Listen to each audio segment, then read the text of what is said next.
मित्रांनो, जय श्री महाकाल। तर मित्रांनो, उद्या सर्वात मोठी श्रावण शिवरात्री आहे। तर सर्वांनी पार्थिव शिवलिंगाची पूजा करायची। 6 वाजेनंतर तुम्ही केव्हाही पार्थिव शिवलिंगाची पूजा अर्चना करू शकता।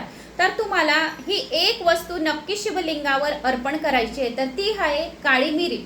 कोणताही रोग असो, कसलाही रोग असो, कोणतीही बिमारी असो, तर माझा भोळा साम सदाशिव तुमच्या सर्व बिमारी पासून तुम्हाला मुक्ती देईल असा हा रामबाण उपाय आहे। तर उपाय काय, तर तुम्हाला शिवलिंगावर 11 मिरी शिवलिंगावर चढवायची आहे।